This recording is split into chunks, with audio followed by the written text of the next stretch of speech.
నమస్తే, welcome to national round up.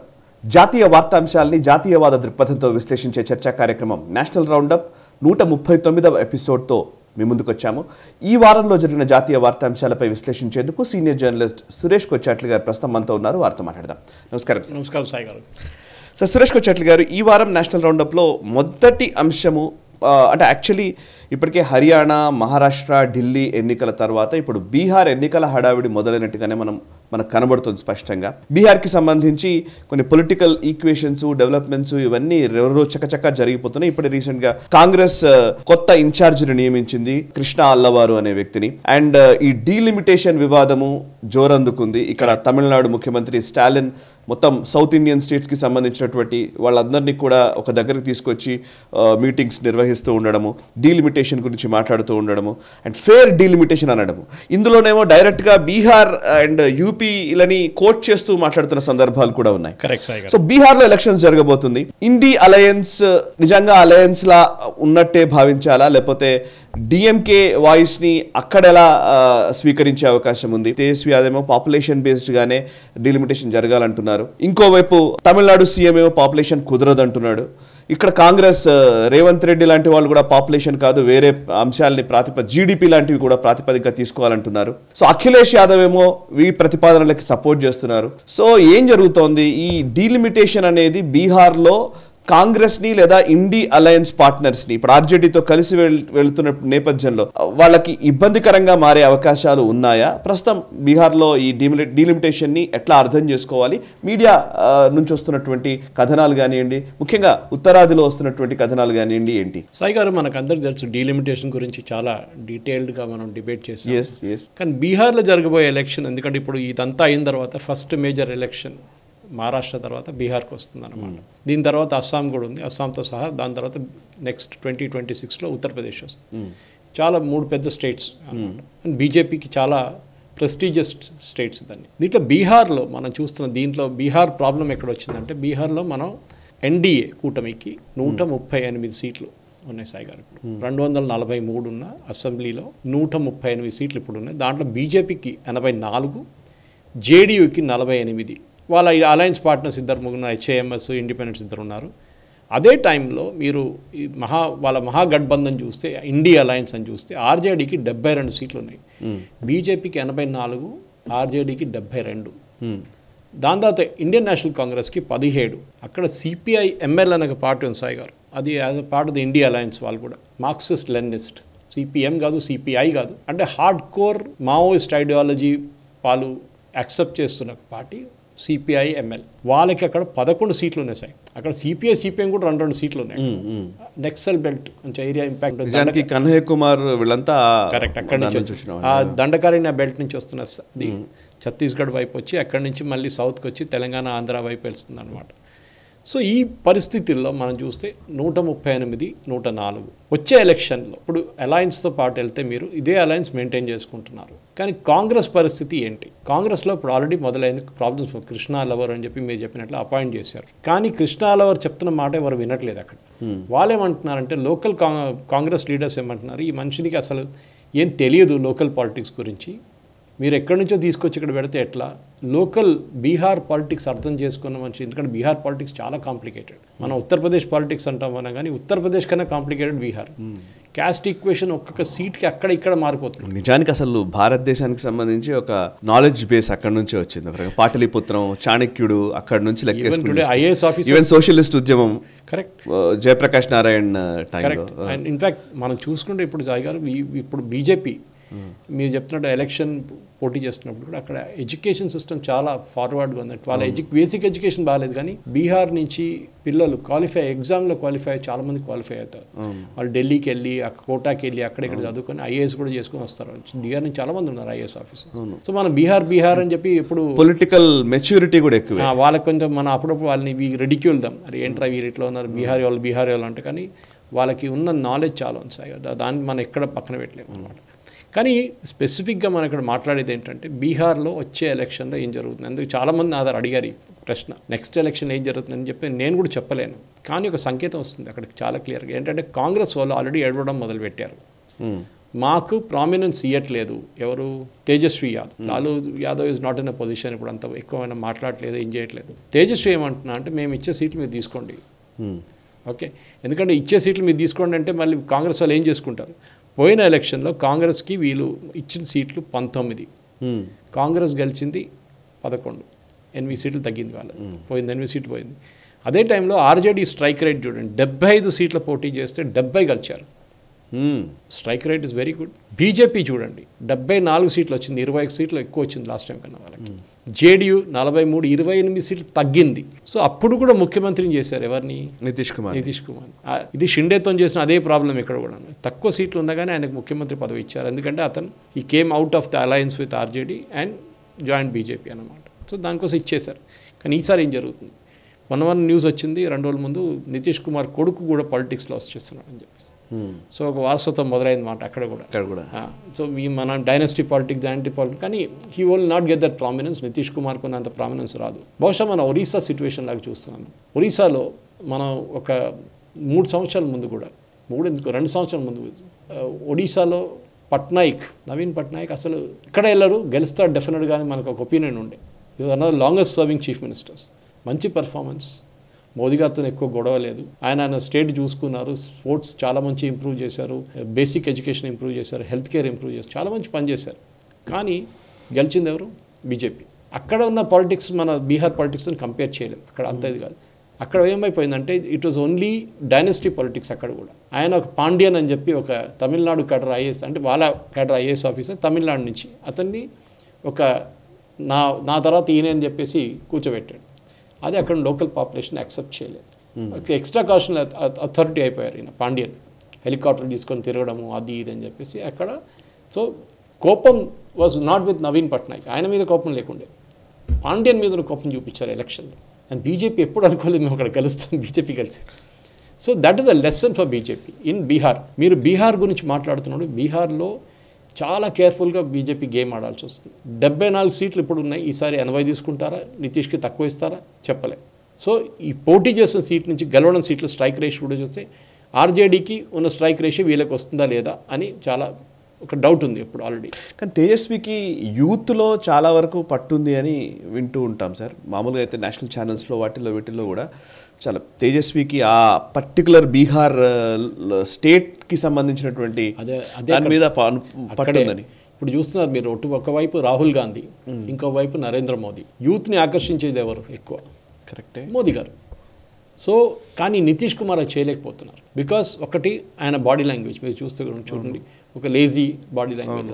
Bihar లాంటి స్టేట్లో మీరు అక్కడ అన్నిటికంటే పెద్ద ప్రాబ్లం ఎంప్లాయ్మెంట్.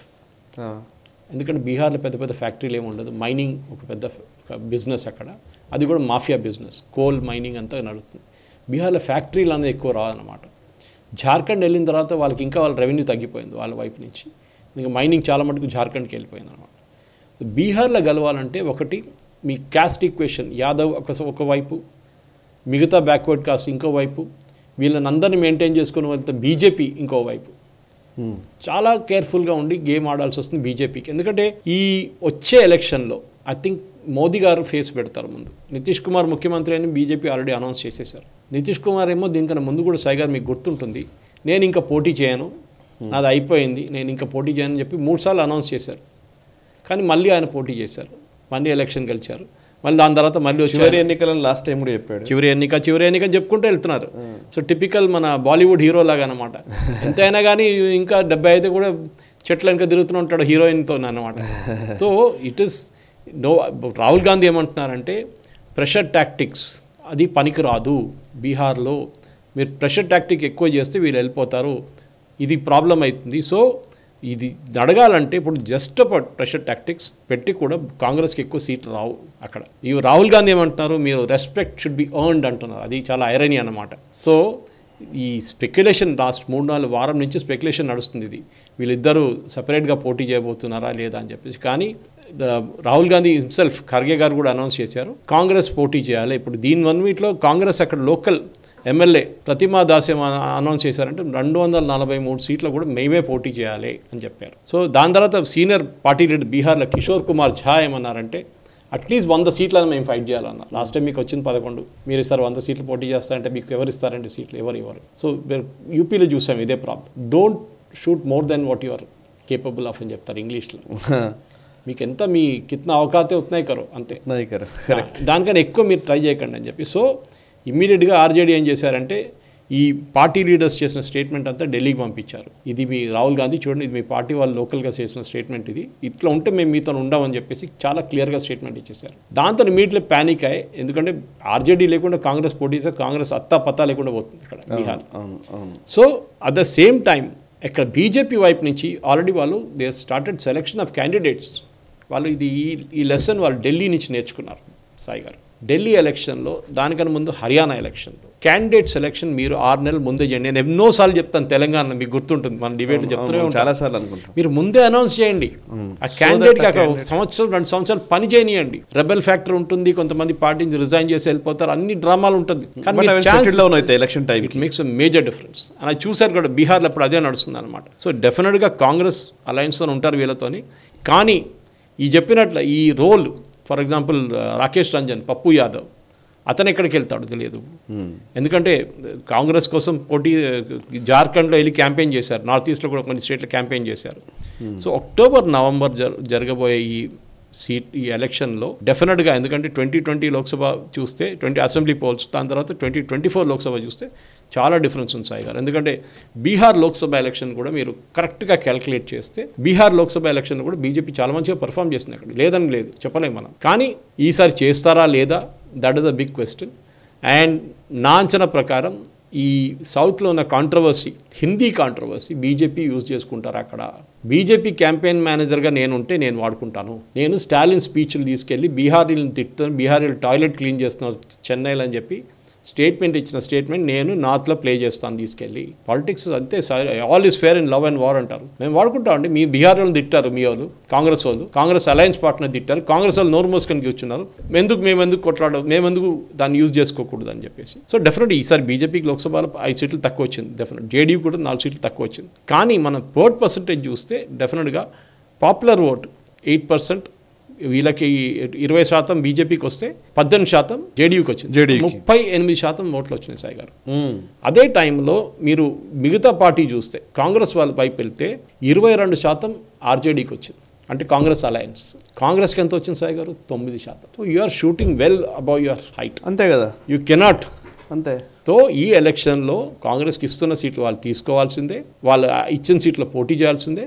అండ్ డెఫినెట్గా లోక్సభలో పర్ఫార్మెన్స్ బాగానే ఉండే ఈ అలయన్స్, ఆర్జేడీ అలయన్స్.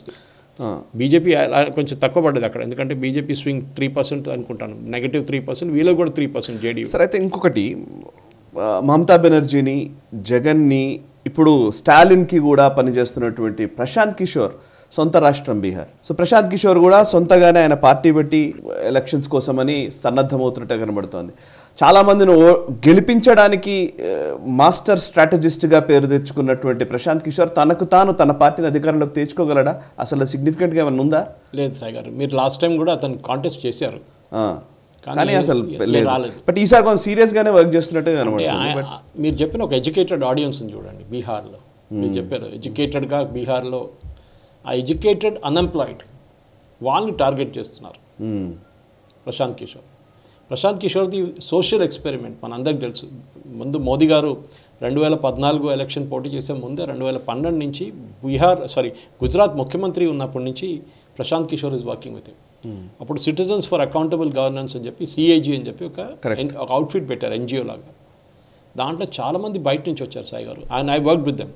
కోక్ నుంచి, పెప్సీ నుంచి, డాయిష్ బ్యాంక్ నుంచి, బ్యాంక్ ఆఫ్ అమెరికా నుంచి, ప్రొఫెషనల్స్, మార్గన్ స్టాన్లీ ప్రొఫెషనల్స్ తీసుకొచ్చారు ఇండియన్స్ని. అక్కడ యూఎస్లో పనిచేస్తున్న వాళ్ళు, జర్మనీలో పనిచేస్తున్న వాళ్ళు, ఫ్రాన్స్లో అందరిని తీసుకొచ్చి ఒక టీమ్ సెటప్ చేశారు. ఒక 200 మంది ఉన్నారు. And they did brilliant work. కానీ మీరు చెప్పినట్ల ఒక కన్సల్టెంట్ కంపెనీ నడిపేయలేడు. That's what the problem is. Consultant is a consultant. ఫోర్ ఫ్రంట్లో ఉండేది వచ్చి చెప్తారు కన్సల్టెంట్ ఏమంటారు ఇప్పుడు, దట్ వాళ్ళు మీ వాచ్ తీసుకొని టైం చెప్పి మీ డబ్బులు తీసుకుంటాడని. That is what consultant does. కానీ అదే కన్సల్టెంట్, సరే మీరు కన్సల్టెన్సీ ఇచ్చారు కదా, బాగా చెప్పారు, ఇంత స్ట్రాటజీ చెప్పారు, మీరే ఇంప్లిమెంట్ చేయండి అంటే వాడు అంటాడు నా పని కాదంటాడు. Prashant Kishor has the same problem. Okay, but ఆయన అధికారంలోకి రావడం తర్వాత బట్ అట్లీస్ట్ ఎవరికి ఇబ్బంది కలిగించవచ్చు, కాంగ్రెస్కి ఇబ్బందా లేకపోతే బీజేపీకి ఇబ్బందా? ఆర్జేడీ అతని మెయిన్ ప్రాబ్లం ఆర్జేడీతో. ఆర్జేడీకే ఇబ్బంది, కాంగ్రెస్ కూడా కాదు. ఈవెన్ నితీష్తో కూడా ఆయనకి ఏం పెద్ద ప్రాబ్లం లేదు. నితీష్తో ఉండే, కానీ నితీష్ ఒక వైపు వెళ్ళిపోయిన తర్వాత ఆయన నితీష్ ఏం పడతలేదు. వాళ్ళకి అర్థమైపోయింది బీజేపీకి ఒక సపరేట్ ఓటింగ్ బ్లాక్ ఉంది, వాళ్ళు ఎక్కడ వెళ్ళరు, బీజేపీతోనే ఉంటారు వాళ్ళు. ఓకే, ఆ బీజేపీతోని నితీష్ కుమార్ ఉన్న ఓట్లు కూడా తెచ్చుకుంటారు. అంతేగాని నితీష్ కుమార్ బీజేపీ మీద డిపెండ్ ఉన్నారు ఎక్కువ, not the other way around. Prashant కిషోర్కి ఎక్కడ వస్తుందంటే ఆర్జేడీ ఓట్లను కొట్టేస్తే ఆ ఓట్లు తీసుకెళ్ళిపోతే అక్కడి నుంచి ఒక 8% తీసుకెళ్తే ఇది ఒక ఏఐఎంఎం మన Asaduddin Owaisi strategy. In fact is also there by the way. ఒక సీట్ ఏదో వచ్చింది లాస్ట్ టైం అతనికి అసెంబ్లీ ఎలక్షన్. ఇప్పుడు కాంగ్రెస్ వాళ్ళు వీళ్ళందరూ అన్నది ఏంటంటే అసదుద్దీన్ ఓవైసీ వల్లనే ఎంఐఎం వల్లనే మేము ముస్లిం స్ట్రాంగ్ ఓడిపోయింది. కరెక్ట్. సో ఈసారి మీరు చెప్పినట్లు 3 కార్నర్ కాంటెస్ట్ ఉండదు, కానీ ప్రశాంత్ కిషోర్ ఉంటారు. He might take away 5%, 6%, 7%, 8% close కాంటెస్ట్లో. ఎందుకంటే అసెంబ్లీలో ఎప్పుడు చాలా క్లోజ్ కాంటెస్ట్ ఉంటుంది. 2000, 3000 ఓట్లతో ఓడిపోతారు. 10,000 ఓట్లతో 20,000 ఓట్లతో గెలవడం చాలా తక్కువ ఉంటుంది. సో బీహార్ లాంటి రాష్ట్రంలో డెఫినెట్గా what you going to see this season Sai గారు ఈజ్ వెరీ ఎక్సైటింగ్. కానీ దాంతో పాటు ఈ డీలిమిటేషన్ ఇష్యూ కూడా అక్కడ నడుస్తుంది. ఈ డీలిమిటేషన్ది ఒక స్ట్రాటజీ ఏమో అఖిలేష్ ఒక పాయింట్ తీసుకుంటున్నారు, అండ్ వెరస్ మన తేజస్వి యాదవ్ ఇంకా పాయింట్ తీసుకుంటున్నారు. సో కరప్షన్ ఇప్పుడు చూడండి, బీహార్ గురించి మనం కరప్షన్ అని మాట్లాడుతున్నాం సాయి గారు. ఎవరైనా ఇప్పుడు కరప్షన్ గురించి మాట్లాడుతున్నారా? అవును, లాలు ఇన్ని సంవత్సరాలు జైల్లో ఉన్నారు, ఆయన పాప బయటకు వచ్చారు. ఆయన ఇప్పుడు ఎవరైనా పట్టించుకుంటున్నారా? ఎవరు పట్టించుకోవట్లేదు. Corruption is not way of life అయిపోయింది అక్కడ. కరెక్ట్. ఇప్పుడు కృష్ణ అల్లవారు ఎవరైతే ఇన్ఛార్జ్గా కాంగ్రెస్ పార్టీకి ఇన్ఛార్జ్గా బీహార్లో బాధ్యతలు తీసుకున్నారో ఆయన ఒక స్టేట్మెంట్ ఇచ్చారు సార్. ఆయన ఏమంటున్నారంటే ఇండీ బ్లాక్ మీటింగ్ అయిన తర్వాత మేము డిసైడ్ చేస్తాము ఎవరికి ఎన్ని సీట్లు కావాలనేది, అది ఓకే ఫైన్. బట్ ఇంకొక కీలకమైన పాయింట్ ఉంది ఇందులో ఏంటంటే సీఎం ఎవరు ఉండాలి అనే విషయంలో మేము అనౌన్స్ చేయాలా అనౌన్స్ చేయకూడదా అనేది కూడా మేము నిర్ణయం తీసుకుంటామన్నారు. అంటే తేజస్వి యాదవ్ కాదా? అది ఎక్కడే వస్తుంది గేమ్ అన్నమాట. ఇప్పుడు కాంగ్రెస్ వైపు నుంచి ఎవరు సాయి గారు నిజానికి ఇప్పుడు నితీష్ కుమారా కాదా అనే చర్చ ఒక లెక్క కరెక్టే, అది వేరే. బట్ ఇక్కడ తేజస్వి యాదవ్ ఫోర్ ఫ్రంట్ లో ఉన్నాడు కదా, అతనికే స్ట్రైక్ రేట్ ఎక్కువ ఉంది, తనే సీఎం క్యాండిడేట్ కాకుండా ఇంకొకరు ఎవరో ఉన్నారన్న మెసేజ్ ఇవ్వడం కాంగ్రెస్ పార్టీ అది బ్లండర్ గా చూడడానికి వీల్లేదని రెస్పెక్ట్ ఇస్తలేరు. వీళ్ళకి రెస్పెక్ట్ ఇవ్వట్లేదు కాబట్టి అసలు రెస్పెక్ట్ ఇవ్వట్లేదు. ఇప్పుడు మీరు చూడండి అక్కడ కాంగ్రెస్ ప్రెసిడెంట్ ఉన్నారు, నాకన్నట్టుగా రెస్పెక్ట్ ఎర్న్ చేసుకోవాలి. యాక్చువల్లీ రాహుల్ గాంధీ అదే అన్నారంటే పెద్ద. రాహుల్ గాంధీ సంగతి మన అందరికీ తెలుసు, ఏం రెస్పెక్ట్ ఇస్తారు. కుక్కర్ బిస్కెట్ తీపిచ్చి హిమంత బిశ్వన్ పార్టీని బయట పంపించేశారు. రాజేష్ కుమార్ వాళ్ళ local Congress president, Bihar Congress president అదే అంటున్నారు, మాకు అసలు రెస్పెక్ట్ ఇవ్వట్లేదు, మా అలయన్స్లో ఉన్నప్పుడు మమ్మల్ని కొంచెం పట్టించుకోండి, మీరు అసలు పట్టించుకోవట్లేదు. అనౌన్స్ చేసేస్తున్నారు సాయి గారు, ఈ సీట్ మాది అని. ఈజ్ అనౌన్సింగ్ తేజస్వి ఒక కాన్స్టిట్యున్సీకి వెళ్ళి ఇక్కడ మేము నెక్స్ట్ టైం మేమే పోటీ చేస్తాం ఇక్కడ నుంచి. మీరు అలయన్స్లో ఉన్నప్పుడు we should give respect and take respect same time. కానీ ఇవ్వట్లేదు. తేజస్వి సిచ్యువేషన్ ఎట్లయిపోయిందంటే నేను ఆల్రెడీ నెక్స్ట్ ముఖ్యమంత్రి, నేనే వచ్చేస్తాను, కాంగ్రెస్ ఉంటే లేకుండా వెళ్ళిపోతారని చెప్పి ఆ పొజిషన్కి వచ్చేసారనమాట. వేరస్ బీజేపీ తక్కువ సీట్లు ఉన్న నితీష్కి అప్పుడు కూడా రెస్పెక్ట్ ఇస్తున్నారు. ఇప్పుడు ఈసారి కూడా ఆయన అంత పెద్ద పర్ఫార్మెన్స్ ఏం చేయరనుకోండి, బీజేపీ ఎక్కువ సీట్లు పోటీ చేస్తారు ఈసారి. మహారాష్ట్రలో చూసాం సాయి గారు, the same Maharashtra situation Shinde గారిని ఎట్లా తిప్పారో బీహార్లో కూడా జరగవచ్చు. కానీ బీహార్లో బీజేపీకి ఒక పబ్లిక్ ఫేస్ లేదు. సుశీల్ కుమార్ మోదీ గారు పోయిన తర్వాత ఎవరు లేరు అక్కడ. సో డెఫినెట్గా బీజేపీ బిల్డప్ చేస్తుంది. అది మనం చూసాం, హర్యానా కానివ్వండి, ఛత్తీస్గఢ్ కానివ్వండి, ఈవెన్ రాజస్థాన్, మధ్యప్రదేశ్ తెలియని ఫేసెస్ వచ్చేస్తారు, అక్కడ కూడా జరగవచ్చు. సో బహుశా ఎలక్షన్ తర్వాత Nitish Kumar will say fine, నాకు ఇంకా ఎనర్జీ లేదా, అయిపోయింది అది, మా కొడుకు వచ్చేస్తారు, ఆయన కొంచెం చూసుకోండి, నేను పక్కన రిటైర్ అయిపోతాను అంటే ఒక బీజేపీ ఫేస్ ఒకరు ముఖ్యమంత్రి అవుతారు డెఫినెట్గా. సరిగా ఇప్పుడు డీలిమిటేషన్, ఇప్పుడు లైక్ సౌత్ వర్సెస్ నార్త్ అన్నట్టుగా ఇక్కడ బిల్డ్ చేస్తున్న టైంలో, సో ఈ డీలిమిటేషన్ గురించి వీళ్ళు చేస్తున్న వ్యాఖ్యలు, ముఖ్యంగా బీహార్కి ఎక్కువ సీట్లు వెళ్తాయి, ఉత్తరప్రదేశ్కి ఎక్కువ సీట్లు వెళ్తాయి, ఇవన్నీ మాట్లాడుతున్నాం కదా, ఇవి బీహార్లో ఎటువంటి ఇంపాక్ట్ క్రియేట్ చేస్తుంది? అండ్ డీలిమిటేషన్కి సంబంధించి ఇండీ బ్లాక్లో వస్తున్నటువంటి అభిప్రాయ భేదాలను ఎట్లా చూడాలి? సాయి గారు, డీలిమిటేషన్ చాలా డీటెయిల్డ్గా మేము చెప్పినట్లు గిరిధర్ గారితో చాలా మంది మాట్లాడారు. పాపులేషన్ బేసిస్లోనే ఇప్పుడు డీలిమిటేషన్ జరుగుతుంది. లాస్ట్ డీలిమిటేషన్ జరిగింది 76లో. 71 పాపులేషన్ తీసుకున్నారు, సెన్సస్ తీసుకున్నారు. అప్పుడే ప్రాబ్లం, ఎవరికి ఏం ప్రాబ్లం లేకుండా 10 లక్షల పాపులేషన్కి ఒక లోక్సభ సీట్ అని పెట్టుకున్నారు. 11 ఉండొచ్చు, 9 ఉండొచ్చు, అక్కడక్కడ 1 లక్ష, కానీ యావరేజ్ 10 lakhs. ఇప్పుడు నేను మళ్ళీ చెప్తుంటాను మల్కాజిగిరి గురించి. మల్కాజిగిరిలో 36 లక్షల ఓటర్స్ 2024లో ఉన్నారు. ఈసారి బహుశా కొత్త నెక్స్ట్ ఎలక్షన్ వచ్చేదాకా 40 అవుతుంది. 40 లక్షల మందికి ఒక్క ఈట్ల రాజేందర్, బోడుప్పల్ నుంచి కుక్కట్పల్లి దాకా ఒక పెటిషన్ నివేదన ఇవ్వాలంటే ఎక్కడి దాకా రావాలి? షామీర్పేట, ఆయన ఉండే షామీర్పేట దగ్గర, ఓఆర్ఆర్ దగ్గర, అక్కడ దాకా రావాలి. ఒక పెటిషన్ ఇస్తే సిటీ ఆఫీస్ ఉండొచ్చు, అదన్నీ ఉండొచ్చు, కానీ ఆయన కలవాలంటే ఒక ఇన్వైట్ చేయాలంటే ఫంక్షన్కి అక్కడ దాకా రావాలి కదా. మీరు చిన్న కాన్స్టిట్యున్సీ అయిపోతే ఇప్పుడు మీరు అదే 10 lakhs per 1 seat తీసుకుంటే మల్కాజిగిరి 4 సీట్లు అవుతుంది సాయి గారు. ఇక్కడ తెలంగాణలోనే 17 సీట్లు ఇరివాకట్ అయిపోతుంది స్ట్రేట్ అవే ఒక్క కాన్స్టిట్యున్సీతోనే. ఇంకా మీకు సికింద్రాబాద్ పడింది, మీకు హైదరాబాద్ పడింది, మిగతా షేర్లింగంపల్లి అంటే షెవెల్లా పడింది, చాలా ఉన్నాయి కాన్స్టిట్యున్సీస్ ఇంకా. సో ఈ పాపులేషన్ బేసిస్ అనేది ఒక ఆర్గ్యుమెంట్ కరెక్ట్, కానీ ప్రాబ్లం ఎక్కడ వస్తుందంటే నార్త్ ఇండియన్ స్టేట్స్ వాళ్ళ పాపులేషన్ కంట్రోల్ చేయలేదు, సౌత్ ఇండియన్ స్టేట్ బాగా కంట్రోల్ చేశారు, మమ్మల్ని పనిష్ చేస్తున్నారు, మా సీట్లు తగ్గదని అమిత్ షా గారు ఒక స్టేట్మెంట్ ఇచ్చారు. నేను అనుకుంటా తప్పు సాయి గారు ఆ స్టేట్మెంట్ ఇవ్వడం. ఎందుకంటే డీలిమిటేషన్ కమిషన్ అనేది కాన్స్టిట్యూషనల్ బాడీ, వాళ్ళు ఇండిపెండెంట్గా ఉంటారు, ఎప్పుడు అపాయింట్ చేస్తారో ఆ టైంకి నుంచి. వాళ్ళని మీరు ఆల్రెడీ అడ్వైస్ ఇస్తున్నారా సీట్లు తగ్గించొద్దని? చేయకూడదు కదా. వాళ్ళు ఏం చేస్తారు, ఫస్ట్ మొత్తం సిచ్యువేషన్ చూసి 2026 జరగబోయే సెన్సస్ నంబర్స్ తీసుకొని అన్ని స్టేట్స్కి వెళ్ళి అక్కడక్కడ ముఖ్యమంత్రి, ఆపోజిషన్ అందరూ మాట్లాడి, పబ్లిక్ ఫిగర్స్, సిటిజన్స్ దగ్గర మాట్లాడి ఫీడ్బ్యాక్ తీసుకొని వచ్చి చాలా పెద్ద ప్రాసెస్ అయ్యి గారు. నేను అనుకుంటా బహుశా నెక్స్ట్ ఎలక్షన్ ముందు కూడా జరగవచ్చు డీలిమిటేషన్, కానీ టైం పడుతుంది. 26లో సెన్సస్ ఫినిష్ అయితే మీకు 28 దాకా మీకు ఇది నడుస్తూనే ఉంటుంది. కానీ ఈ స్టాలిన్ చెప్పిన పాయింట్ తీసుకుంటే ఒక ఎగ్జాంపుల్ తీసుకుందాం sir, I will give you one example. 71లో Uttar Pradesh population 8,38 లక్షలు, 8.38 crores. ఓకే, ఆ టైంలో వాళ్ళకి ఉత్తరాఖండ్ లేకుండే. So their total seats were 85, 8,80,00,000 సీట్లు. So 10 lakhs is working out very well. Correct. అదే టైం తమిళనాడు పాపులేషన్ 4,11,00,000, వాళ్ళకి ఎన్ని సీట్లు ఉండే? 40, including Pondicherry. Half the population 4,40,00,000 సీట్లు, 8,80,00,000 సీట్లు, 85 సీట్లు. Fair enough. కానీ ప్రాబ్లం ఎక్కడ వచ్చిందంటే అక్కడి నుంచి పాపులేషన్ తగ్గుతూ వస్తుంది. తమిళనాడు ఎగ్జాంపుల్ తీసుకుందాం. వాళ్ళు 1961 పాపులేషన్ చూస్తే మీరు వాళ్ళు మళ్ళీ తగ్గి 22%కి వచ్చేసారు.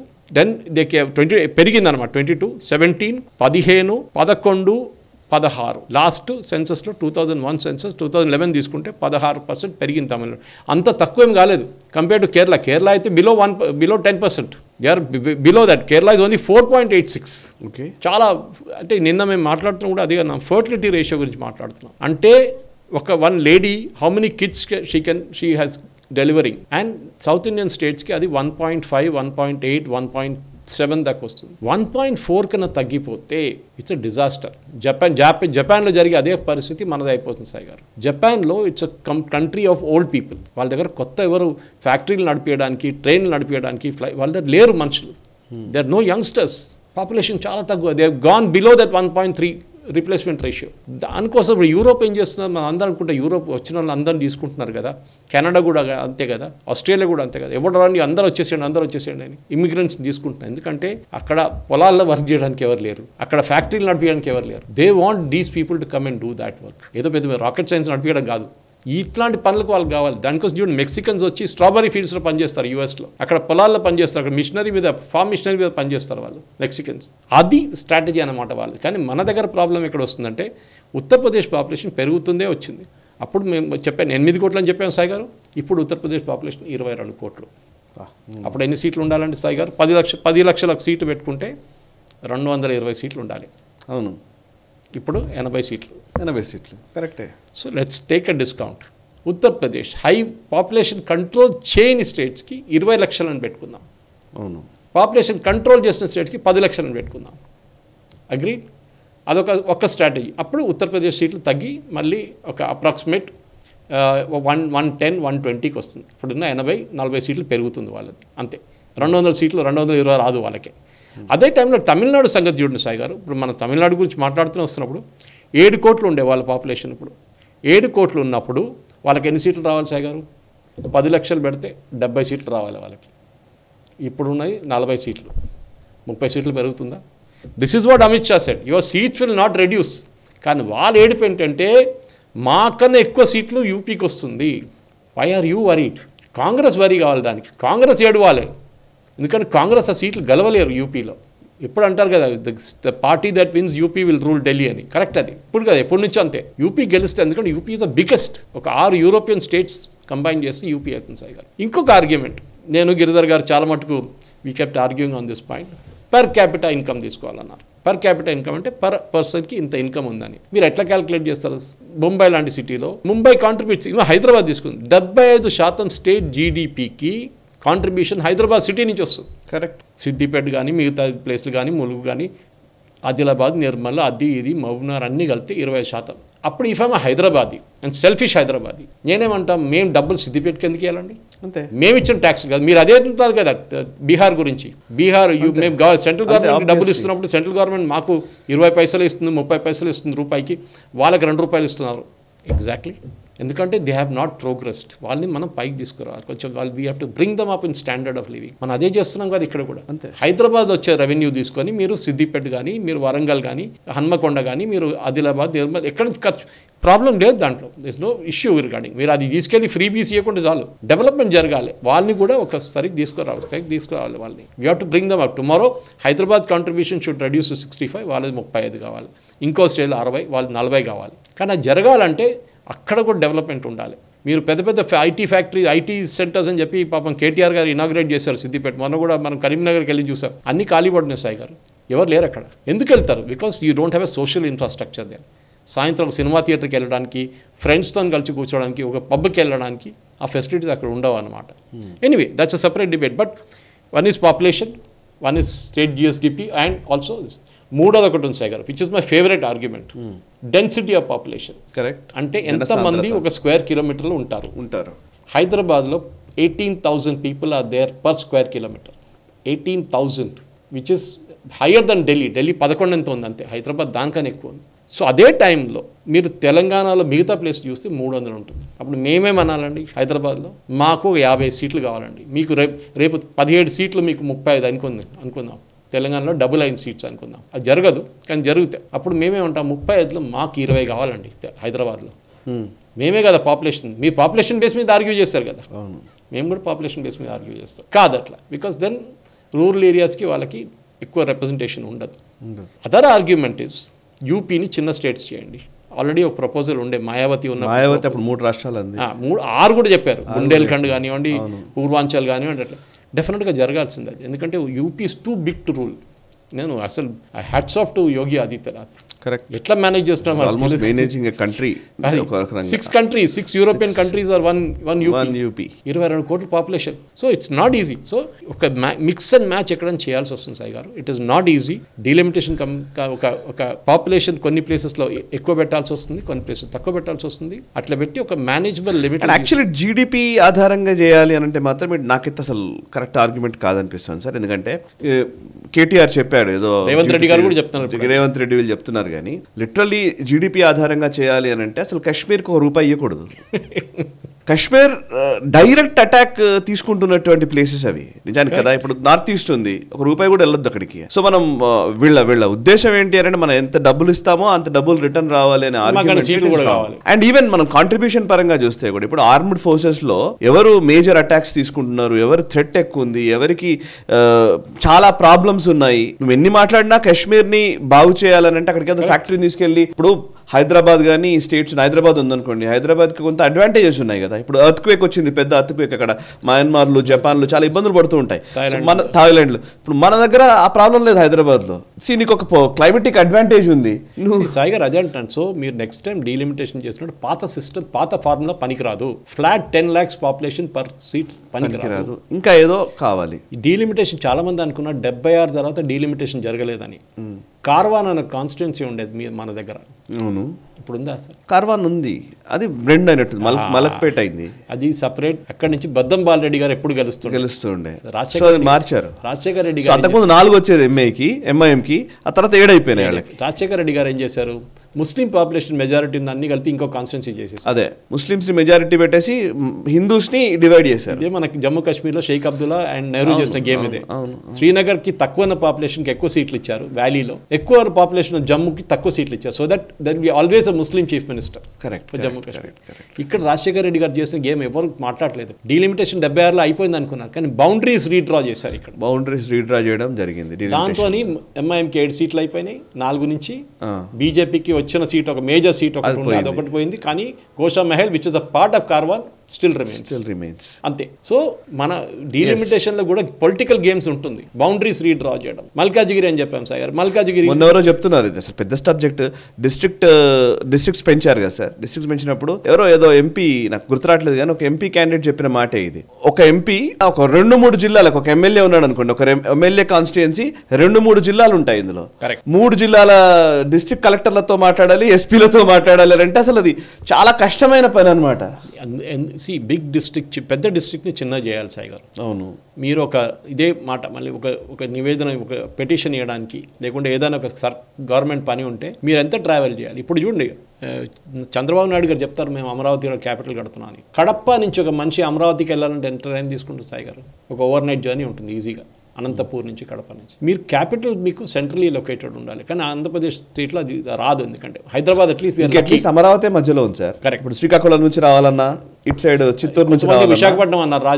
విశాఖపట్నం అయితే అసలు ఇంకా చాలా ఆలోచించండి. సో మీరు అన్ని చూసినప్పుడు డీలిమిటేషన్లో కూడా వీ హ్యావ్ టు సీ ఎంపీకి ప్రాక్సిమిటీ ఎట్లా ఉంటుంది, ఎమ్మెల్యేకి ప్రాక్సిమిటీ అంటే మీరు ఒక ఎమ్మెల్యేని ఎక్కడ వెళ్ళి కలవచ్చు, ఆయనకి వెళ్ళి కలవడానికి 45 కిలోమీటర్లు 50 కిలోమీటర్లు పోవాలంటే మీరు ఆలోచిస్తారు 10 సార్లు వెళ్ళాలని అవుతుంది. So it's a big game. దానికి ఈజీ సొల్యూషన్ లేదు. స్టాలిన్ ఓన్లీ ఎమోషనల్ బ్లాక్మెయిల్ చేస్తున్నారు. డీలిమిటేషన్ కమిషన్ రావడానికి ముందు ఐ థింక్ ఇప్పుడు మనం పొలిటికల్ కూడా మనం మాట్లాడుతున్నాం కాబట్టి let's get in to this topic also. Actually ఇప్పుడు ఏఐఏడిఎంకేని ఆయన అంటే యాక్చువల్లీ ఏడిఎంకేకి బీజేపీకి మధ్య ఒక కోalition, ఒక ఇంతకుముందు వాళ్ళు ఎన్డీఏలో ఉండేది, ఎన్డీఏ నుంచి బయటకు వెళ్ళిపోయారు, మళ్ళీ ఎన్డీఏలోకి తీసుకొచ్చే ఒక ప్రయత్నం కూడా జరుగుతోంది. ఏడీఎంకే పళనిస్వామి అమిత్ షాని కలిశారు ఈ వీక్లోనే. సో అమిత్ షాని కలిశారు అంటే ఏడీఎంకే బీజేపీ పొత్తు ఖాయం అన్నట్టుగా కనబడుతోంది. సో నాకు తెలిసి ఇప్పుడు బీహార్ ఎలక్షన్స్ గురించి ఇప్పుడు మాట్లాడాం కాబట్టి నెక్స్ట్ ఇయర్ తమిళనాడు ఎలక్షన్స్ ఉన్నాయి. సో తమిళనాడు ఎలక్షన్స్లో ఏడీఎంకే అండ్ బీజేపీ కలవకుండా ఒక ఏడీఎంకేని ఇరుకున పెట్టడానికి ద్రవిడియన్ పాలిటిక్స్ ని మళ్ళీ తెరపైకి తెచ్చారనే ఒక ఆరోపణ లేదా ఒక ప్రచారం కూడా జరుగుతోంది. సరే, అది ఎంత మేర సాధ్యమవుతుందో తెలియదు కానీ, బట్ ద్రవిడియన్ ఇప్పుడు స్టాలిన్ కి ఉన్న చివరి అస్త్రం ఏంటి అని అంటే అదే ద్రవిడ రాజకీయాలు, అంతే కదా. భాష లేదంటే తమిళనాడు, తమిళ్ ప్రైడ్ ఇవి మాట్లాడాలి. సాయి గారు 2024 ఎలక్షన్, లోక్సభ ఎలక్షన్లో డిఎంకే గెలిచారు. వాళ్ళకి 46% ఓట్లు వచ్చినాయి. అంటే వాళ్ళ అలయన్స్కి, కాంగ్రెస్తో సిపిఎంతో అలయన్స్ పొత్తుకి వాళ్ళకి 46% దాకా వచ్చింది. ఏఐడిఎంకి మనం ఇంత మర్చిపోతున్నాం. వితౌట్ జయలలిత ఫస్ట్ ఎలక్షన్ 23% వచ్చింది. వాళ్ళ పార్టీలో పెద్ద గొడవ, పళనిస్వామికి మన పన్నీర్సెల్వంకి పడదు. పన్నీర్సెల్వం సేమ్ ఆయన పార్ట్ ఆఫ్ ఎన్డీఏ, ఈయనేమో ఇంకా ఎన్డీఏకి రాలేదంటున్నారు ఇంకా. సో 23% అంటే it's quite big number. At the same time Annamalai మాకు ఏ పొత్తు వద్దు ఏఐడిఎంకేతో, మేము ఓన్ పార్టీని బిల్డప్ చేస్తాం, టైం తీసుకుంటుంది. ఆ స్ట్రాటజీని ప్రెజెంట్ చేశారు మోదీ గారికి, అమిత్ షా గారికి. They agreed with it. త్రిపురలో ఎట్లా చేసామో, ఒడిశాలో ఎట్లా చేసామో, మన కర్ణాటకలో 20 సంవత్సరాల ముందు బీజేపీ ఎక్కడ లేకుండే, అట్లా బిల్డప్ చేసుకుని రావాలంటే మేము we should contest on our own. లేకుంటే పంజాబ్ లాగా అయిపోతుంది. శిరోమణి అకాలీ దళతో పొత్తు పెట్టుకొని బీజేపీకి అసలు దిక్కులేను. ఇప్పుడు పంజాబ్లో ఉంటే వాళ్ళతో ఉంటే ఒక 2 సీట్లు వస్తుంది అంతే. వాళ్ళు 6 సీట్లు వాళ్ళు పెట్టుకుంటారు లోక్సభ. ఎందుకు? You didn't do that, you didn't build up the party అనమాట. సో అన్నామలై ఆర్గ్యుమెంట్ చాలా మంచి ఆర్గ్యుమెంట్ సాయి గారు. దట్ నాకు ఒక 18% వచ్చింది. అప్పుడు 18% తీసుకొచ్చారు. 18% 23% విత్ ద్రావిడియన్ పాలిటిక్స్. కరెక్ట్. ఏఐడిఎంకి వాళ్ళ బేస్ ఒకటి ఉంది. తమిళనాడు కూడా క్యాస్ట్ ఈక్వేషన్లో చాలా పవర్ఫుల్. అక్కడ కూడా మన దగ్గర కూడా మీ వాళ్ళు మా వాళ్ళని మాట్లాడుకుంటే అక్కడ కూడా మాట్లాడతారు అట్లనే. అక్కడ ఇంటర్ కాస్ట్ మ్యారేజ్ చేసుకుంటే చంపేస్తారు. అక్కడ మన దగ్గర కూడా తక్కువ కాదు కానీ అక్కడ కూడా అంత అది. సో అట్లాంటి పరిస్థితుల్లో 23% వచ్చిన ఏఐడిఎంకేకి దగ్గరకు వచ్చింది బీజేపీ. సో భయం ఎవరికి వచ్చిందంటే ఇప్పుడు ఏఐడిఎంకేకి వచ్చింది. నెక్స్ట్ ఎలక్షన్లో మా 23 తగ్గి స్టాలిన్కి వెళ్ళింది అనుకోండి 5%, మేము బీజేపీ ఒకటే లెవెల్లో వచ్చేస్తాం. మేము గెలవం, బీజేపీ గెలవరు. కానీ బీజేపీకి అంత పెద్ద ప్రాబ్లం కాదు, మాకు ప్రాబ్లం, మాకు ఎగ్జిస్టెన్షియల్ ప్రాబ్లం అయిపోతుంది. అంతే అంతే. పార్టీ ఉంటుందా లేదో ఏడీఎంకేకి తప్పదు. ఇప్పుడు ఏడీఎంకే తప్పదు. So they are come to that realization. కానీ మళ్ళీ ఇప్పుడు ఏడీఎంకే బీజేపీ కలిస్తే, సో అఫ్ కోర్స్ పాలిటిక్స్ లో నంబర్ దగ్గర వచ్చేస్తారు ఇద్దరు. అదే పాలిటిక్స్ లో 1+1 2 కాకపోవచ్చు, 1+1 11 అవ్వచ్చు. సో ఏదైనా జరగచ్చు కదా. సో ఇప్పుడు మీరు 23 + 18% అనుకుంటే 41%. సో ఛాన్స్ ఉంటుందా? డెఫినెట్గా. ఇద్దరు పెద్ద ప్లేయర్లు వస్తున్నారు. ఎవరు? జోసెఫ్ విజయ్ ద్రవిడియన్ ఓట్స్ తీసుకెళ్ళిపోతారు. కరెక్ట్. ఎవరు ద్రవిడియన్ ఓట్స్? అది చాలా ఇంపార్టెంట్. అండ్ డిఎంకేనే టార్గెట్ చేస్తున్నాడు. డిఎంకే టార్గెట్ చేస్తే డిఎంకే ఓట్లు పోతాయి. సరే 6%, 7% గెలవడు, కానీ ఓవేసీ స్ట్రాటజీ. నేను రాకున్నా కానీ నేను మునిగిపోతే వాన్ కూడా ముంచేస్తాను, అంతే కథ. ఓకే. సో అందరికన్నా ఇంట్రెస్టింగ్, మన అందరు ఫ్యాక్టర్ చేయలేని ఒక పేరు ఉంది, పవన్ కళ్యాణ్. పర్ఫెక్ట్. పవన్ కళ్యాణ్ మొన్న 2-3 ఇంటర్వ్యూలు ఇచ్చారు తమిళ ఛానల్స్. అవును, ఫోకసింగ్ ఆన్ తమిళ్. నిజానికి ఫ్లూయెంట్లీ తమిళ్ మాట్లాడతారు. నేను కూడా నల్లదా అంటే తమిళ్ పేసాను నాకు కూడా, బట్ నాకన్నా బాగా తమిళ్ మాట్లాడతారు ఆయన. ఎందుకంటే he was there in Chennai for a long time, film industry కనెక్షన్తోని. దాని తర్వాత హైదరాబాద్ మూవ్ అయ్యారు. కానీ ఆ చెన్నైలో వీళ్ళందరికీ, even including all the southern stars, మన దగ్గర ఉన్న అందరూ at least the elder people all speak very good Tamil. Pawan Kalyan target నా క్యాల్కులేషన్ ప్రకారం దాట్ మెసేజ్ ఆయన చాలా అంబిగ్యూస్గా ఇచ్చారు ఆ రోజు ఇంటర్వ్యూలో. ఐ థింక్ తంతి టీవీలో ఎక్కడ చేశారు ఇంటర్వ్యూ, దట్ నేను పొలిటిక్స్కి వస్తారా, ఎందుకు రాకూడదు అని. టార్గెట్ చూడండి సాయి గారు, సదర్న్ నెల్లూరు వైపు నుంచి అనంతపూర్ దాకా, కొన్ని పాటు కర్ణాటక వైపు వెళ్ళిపోతుంది, కొన్ని నెల్లూరు వైపు ఉంటే ఆంధ్ర, చిత్తూరు ఆ సైడ్కి వచ్చేస్తుంది. ఈ ఏరియాస్లో తెలుగు స్పీకింగ్ పాపులేషన్ అటువైపు, మీరు మన దగ్గర చూస్తే మరాఠీ పాపులేషన్ ఆదిలాబాద్ కానీ నిర్మల్ కానీ అటువైపు ఉంటుంది అన్నమాట. సో అది కాకుండా మన దగ్గర సౌత్ ఈ కర్ణాటక వైపులో, హైదరాబాద్ కర్ణాటక వైపు కన్నడిగాస్ ఉంటారు. ఇన్ఫ్లుయెన్స్ చాలా ఉంటుంది వాళ్ళు. మన జహీరాబాద్ వైపు కానీ మీరు అట్లయితే తాండూ జహీరాబాద్ కానీ ముందుకైతే కర్ణాటక ఇన్ఫ్లుయెన్స్ ఉంటుంది. ఇక్కడ ఇఫ్ యూ కెన్ గ్రాబ్ ఆ ఏరియా నుంచి పోటీ చేసి అలయన్స్ పొత్తు పెట్టుకొని వీళ్ళతో, మీరు నాకు ఈ ఏరియా మొత్తం నాకు ఇచ్చేసేయండి. అట్లనే చెన్నై సిటీలో నాకు 2 సీట్లు ఇవ్వండి. చెన్నైలో కూడా there huge Telugu speaking population as much as in బెంగళూరులో కూడా చాలా పెద్ద తెలుగు స్పీకింగ్ పాపులేషన్ ఉంది. మైగ్రేట్ చేశారు, ఉద్యోగం కోసం వచ్చారు, మళ్ళీ అక్కడే ఉండిపోయారు వాళ్ళు. కానీ వాళ్ళ తెలుగు రూట్స్ ఉంది. Same thing with Chennai. ఆలోచించండి, పవన్ కళ్యాణ్ ఎంటర్స్ ఇంకొక 6%, 7%, 10% తీసుకొస్తే, ఈ పొత్తు పెట్టుకుంటే బీజేపీస్ ఓట్ పర్సంటేజ్ అలయన్స్ అంటే AIADMK BJP plus Pawan Kalyan 50% కన్నా ఎక్కువ అవుతుంది. 50% అంటే ల్యాండ్ స్లైడ్. మీరు ద్రవిడియన్ పాలిటిక్స్ ఏఐడిఎంకే చూసుకోవాలి, పవన్ కళ్యాణ్ చూసుకోరు. బీజేపీ వాళ్ళ ట్రెడిషనల్ ఓట్ బ్యాంక్ చూసుకుంటారు. హిందుత్వ ఆ ఎలిమెంట్ ఓట్ బ్యాంక్ ఒకటి ఉంటుంది, అది చూసుకుంటారు. Pawan Kalyan will play the differential role of bringing this additional votes అన్నమాట. Vijay at that same time cut చేసుకుంటే పోతాడు డిఎంకే. సో ఓవరాల్ చూస్తే మనం బీహార్ ఎలక్షన్ గురించి మాట్లాడాం, కానీ బీహార్ కన్నా ఇంట్రెస్టింగ్ తమిళనాడు వస్తుంది. తమిళనాడులో దానికోసమే Stalin is going one every day language, Hindi against delimitation ఏడవడమే స్టాలిన్ ఇది. ఎందుకంటే ఆ ట్రెడిషనల్ మీకు ఆ ఓట్స్ రావాలంటే, ద్రవిడియన్ ఓట్స్ రావాలంటే ఇదే పాలిటిక్స్ ఆడాలి. 60 నుంచి ఆడుతున్నారు వీళ్ళు. 1960 అన్నాదురై టైం నుంచి మొదలైంది. కరుణానిధికి వచ్చి, కరుణానిధి తర్వాత ఎంజీఆర్ తర్వాత జయలలిత స్టాలిన్. ఏఐడిఎంకే కానీ ముందు డిఎంకే ఒకటే ఉండే కదా, దాని తర్వాతనే కదా ఏఐడిఎంకే స్ప్లిట్ అయింది. కానీ వీళ్ళు అందరు చూస్తే, వీళ్ళు మొత్తం కంప్లీట్ వీళ్ళ ఈ సిచ్యువేషన్ చూస్తే డెఫినెట్లీ ఒక ఇంట్రెస్టింగ్గా ఉంటుంది. తమిళనాడు కూడా టచ్ అండ్ గో ఉంటుంది. ఎన్ని రోజులు స్టాలిన్ ఈ పాలిటిక్స్ ఆడుకుంటాడు, అది చాలా ఇంపార్టెంట్. నాకు ఒక అభిప్రాయం పడుతుంది కొన్ని రోజుల తర్వాత, అందరూ ఎవరికైనా ఎంత హిందీ అని చెప్తున్నాను ఆయన, ఇంకేదో కొత్త చెప్పంటారు మళ్ళీ. ఇప్పుడు నేను అదే అడుగుతున్నాను సార్. యాక్చువల్లీ ఈ గోల్ పోస్ట్ మార్చిన వాళ్ళు అందరూ ఫెయిల్ అయ్యారు. కరెక్ట్. కేసీఆర్ ఆయనకి ఇచ్చిన మ్యాండేట్, ఆయనకి ఇచ్చిన గెలుపు అదంతా కూడా తెలంగాణను అభివృద్ధి చేయడం కోసం. బట్ ఆయన ఏం చేశారంటే, నన్ను అభివృద్ధి చేయనీయకుండా కేంద్ర ప్రభుత్వం చేస్తోంది, బీజేపీ ఇట్లా చేస్తుంది, బీజేపీ అట్లా చేస్తుంది అని అన్నారు. సో దాంతో కేసీఆర్ తన ఎగ్జాక్ట్ రైవల్ ఎవరు గుర్తించే క్రమంలోనే ఆయన అధికారం పోవాల్సి వచ్చింది. Even same thing happened like ఇప్పుడు మీరు ఆంధ్రప్రదేశ్లో మనం గతంలో చూస్తే చంద్రబాబు నాయుడు గారు కూడా మొదటి టర్మ్ అయిపోయిన వెంటనే బీజేపీ టార్గెట్ గా వెళ్లారు. ఆటోమేటిక్ గా ఆల్టర్నేట్ గా జగన్ ఎమర్జ్ అయిపోయారు. సో తర్వాత ఆ తప్పు చేయలేదు. కరెక్ట్. సో ఇప్పుడు కూడా స్టాలిన్కి యాక్చువల్లీ నిజానికి నాకు తెలిసి, మీరు చెప్పండి సార్, యాక్చువల్లీ ఈ 60 ఏళ్ళు 70 ఏళ్ళ ఈ ద్రవిడ రాజకీయాల చరిత్రలో డిఎంకే ఏ రోజు సెంట్రల్ పాలిటిక్స్ని మొదట్లో చేసి ఉండవచ్చు అన్నాదురే ఆ టైంలో, కానీ బట్ తర్వాత ఎప్పుడు చేయలే. ఈ మధ్య కాలంలో డైరెక్ట్ హిందీ మూమెంట్ని మళ్ళీ ఆ పాత వాటిని మళ్ళీ గాయాల్ని తీసుకొచ్చి ముందుకు పెట్టడం అనేది తన అశక్తతను చూపించట్లేదా, తన అసమర్థతను చూపించట్లేదా? స్టాలిన్ అసమర్థత, ఆయన ఇవ్వాల్సింది చేయకపోగా ఇంకొకరినెవరినో అటాక్ చేస్తున్నారు సాయి గారు. ఇప్పుడు మోదీ ఎందుకు చేయాలి? బీజేపీ నోబడి కదా అక్కడ.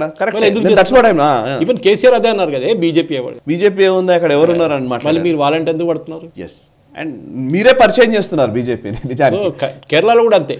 కేరళలో సిపిఎం ఏమంటారు, బీజేపీ కాంగ్రెస్ బి టీం అంటారు. కాంగ్రెస్ వాళ్ళు ఏమంటారు, సిపిఎం బి టీం బీజేపీ అంటారు. అట్ ద సేమ్ టైం వీళ్ళిద్దరు అంటారు బీజేపీకి అసలు ప్రసక్తే లేదు, ఇక్కడ ఏం లేదు, సిచ్యువేషన్ లేదు వాళ్ళకి.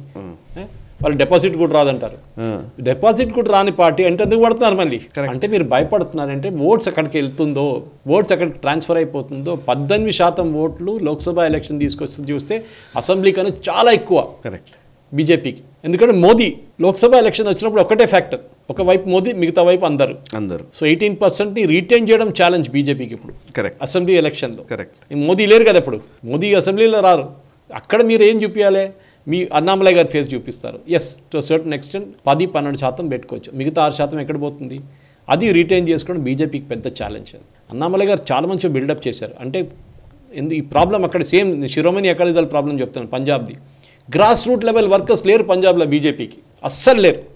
ఒకటే అది మన బింద్రన్ టైం నుంచి అసలు బీజేపీ అక్కడ బిల్డప్ లేదు అక్కడ. మీరు ఈవెన్ ఢిల్లీలో చూడండి సాయి గారు, ఢిల్లీలో కూడా బీజేపీ ఎన్ని సంవత్సరాల తర్వాత ఇప్పుడు ఎలక్షన్ గెలిచింది అక్కడ, ఎందుకంటే గ్రాస్ రూట్ వర్కర్స్ లేకుండే వాళ్ళు. వాళ్ళ కోసం ఆర్ఎస్ఎస్ వాళ్ళు పనిచేశారు ఈసారి, బీజేపీ వాళ్ళు కూడా పనిచేస్తారు, చేయట్లని చెప్పట్లేదు. కార్యకర్తలు పనిచేశారు, ఆర్ఎస్ఎస్ స్వయం సేవకులు పనిచేశారు. ఈ ప్రాబ్లం మీకు కర్ణాటకలో కూడా ఉంది. కర్ణాటకలో ఇంకో స్టోరీ, అక్కడ ఫ్యాక్షన్ కన్నా ఎక్కువ కొట్లాడు అక్కడ. మన బీజేపీ ఎమ్మెల్యేని ఎక్స్పెల్ చేశారు పార్టీ నుంచి. సో తమిళనాడులో జరగబోయేది ఏంటంటే సాయి గారు, ఈ జోసెఫ్ విజయ్ ఎంట్రీ, పవన్ కళ్యాణ్ ఎంట్రీ, ఇది స్టాలిన్ క్యాల్కులేట్ చేయలేదు. స్టాలిన్ దానికోసం బీజేపీ ఎంటబడి ఉన్నారు. హిందీ హిందీ హిందీ హిందీ బీజేపీ. అరే బీజేపీకి అసలు మీరు అంటున్నారు BJP is nobody in Tamil Nadu అంటే, మళ్ళీ మీకు ఎందుకు భయం? మీరు ఎందుకు భయపడుతున్నారు? బీజేపీ హిందీ తీసుకొస్తారా, తమిళ్ తీసుకొస్తారా, తెలుగు తీసుకొస్తారని మళ్ళీ అదే పాట అరిగిపోయిన రికార్డ్ లాగా మళ్ళీ వాడుతూనే ఉంటాడు ఆయన. ఇది ప్రాబ్లం సార్. Correct sir. అయితే ఇంకొక అంశము, ఇప్పుడు భారతదేశంలో చాలా మంది కి వెళ్ళడానికి చాలా మంది ప్రయత్నాలు చేస్తూ ఉంటారు, వీసా అపాయింట్మెంట్ల కోసం ఎదురు చూస్తూ ఉంటారు. సో ఇందులో బాట్స్ని వాడి చాలా వరకు ఈ వీటిని అపాయింట్మెంట్స్ని బ్లాక్ చేస్తున్నారని యుఎస్ అథారిటీస్ గుర్తించడమే కాదు, ఒక 2000 వీసా అపాయింట్మెంట్స్ బాట్స్ వల్ల అపాయింట్మెంట్స్ ఇచ్చారు కదా, స్లాట్స్ అపాయింట్మెంట్స్, వాటన్నిటిని తీసేయడం జరిగింది, క్యాన్సిల్ చేయడం జరిగింది. సో నిజానికి ఇది ఒక పెద్ద మధ్యలో ఒక వ్యాపార వనరుగా మారిపోయింది చాలా మందికి కదా, ఈ అపాయింట్మెంట్స్ ఇప్పించడము వీటి విషయంలో. నిజానికి అక్కడికి వెళ్ళాలనుకున్న వాళ్ళు, వీసా అపాయింట్మెంట్ కోసం చూస్తున్న వాళ్ళకు నెలల తరబడి వేచి చూసే టైం పరిస్థితులు వచ్చిన నేపథ్యంలో, సో ఒకసారి డీటెయిల్స్ చెప్తారా ఈ వారంలో జరిగిన పరిణామం? కాబట్టి ఇది ఏజెంట్లు ఉంటారు అన్ని ప్లేసెస్లో, మీరు తత్కాల్ ట్రై చేయండి. ఓకే, మీరు normal as a human being Tatkal మీరు వెళ్ళి 8 గంటల 10 గంటలకు ఎప్పుడో ఓపెన్ అవుతుంది, మీరు 801 1001కి మీరు కొడితే ఫుల్ అయిపోయి ఉంటుంది తత్కాల్. ఓకే, ఏజెంట్లు కూర్చుంటారు అక్కడ, వాళ్ళు బ్యాక్ ఎండ్ నుంచి వీళ్ళ ఐఆర్ఎస్ సిస్టమ్కి ఎంటర్ చేసి దాని నుంచి అక్కడ ఎవరెవరో ఏజెంట్లు పెట్టుకొని వీళ్ళు నడిపించుకుంటారు పని. మీకు రాదు టికెట్, మీరు ఎంత కష్టపడినా మీకు తత్కాల్ రాదు. పాస్పోర్ట్ ట్రై చేయండి పిఎస్కేలో, మీకు అదే సంగతి, అదే స్టోరీ వస్తుంది. మాకు తెలిసిన ఒక ఫ్రెండ్ ఒక ఆయన చెప్పారు, ఏజెంట్ వచ్చి ఓపెన్గా చెప్పారంటే, సార్ మీరు ఎంత కష్టపడినా కానీ 40 రోజులు పడుతుంది మీకు పాస్పోర్ట్లో మీకు ఆన్లైన్ బుకింగ్ కావాలంటే, నేను మీకు 5 రోజులు ఇప్పిస్తాను సార్, నాకు ఇంత డబ్బులు కావాలని. అంటే నడిపిస్తుందో టీసీఎస్ వాళ్ళు, somebody who's playing the game in between అన్నమాట. తర్వాత నేను ఎక్స్టర్నల్ మినిస్ట్రీ కూడా రాశాను దీని గురించి, కానీ ఏ రిప్లై రాలేదు అక్కడి నుంచి. అక్కడ ఉన్న పాస్పోర్ట్ సెక్షన్ హెడ్కి రాశాను నేను, saying that there is a problem like this in Hyderabad PSK. ఇప్పుడేమో మన రీజనల్ పాస్పోర్ట్ ఆఫీస్ వాళ్ళ స్టేట్మెంట్ ఒకటి చూసాం, మేము మా సిస్టమ్ అప్గ్రేడ్ చేస్తున్నాం, చాలా మందికి అపాయింట్మెంట్ వస్తుంది. మేము same problem with US embassy. వీళ్ళేం చేస్తారంటే స్లాట్లు బ్లాక్ చేసి పడేస్తారు, ఎవరికి అపాయింట్మెంట్ రాదు. అప్పుడు వీళ్ళంటే ఏమంటారు, మీరు వెళ్ళి ఒక ఏజెంట్ ఉంటారు సార్ అక్కడ, ఆయన కలవండి అంటారు. ఆడు 35,000 40,000 అడుగుతారు సాయి గారు స్లాట్కి. వీసా ఇప్పించడం కాదు, స్లాట్కి మీరు ఇస్తారు. ఎందుకంటే మీరు డెస్పరేట్గా ఉన్నారనుకోండి, అడ్మిషన్ టైం అయిపోయింది, లేకుంటే మీ పాప అక్కడ డెలివరీ డేట్ అయిపోయింది అంటే వాళ్ళ పేరెంట్స్ భయపడతారు, ఇమీడియట్ మేక్ ద పేమెంట్. వీళ్ళు నాకు అర్థం కానిది ఒక పాయింట్ ఉంది సాయి గారు, I'm not an expert in this, నేను అదే అడుగుతున్నాం. మన వాళ్ళు కూడా కామెంట్ చేయొచ్చు, మన ప్రేక్షకులు కూడా. ఇది మీరు బుక్ చేస్తున్నప్పుడు స్లాట్లో ఒక పేరు పెడతారు కదా సాయి గారు.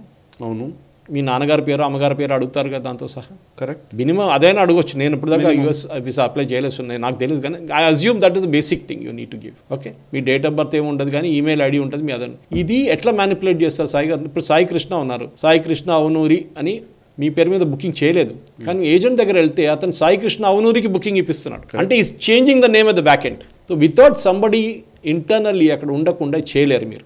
కరెక్ట్, యుఎస్ ఎంబసీలో ఎవరు లేకుండా మీరు వాళ్ళ సర్వర్ని యాక్సెస్ చేసి పేరు ఎట్లా మార్చుతారు?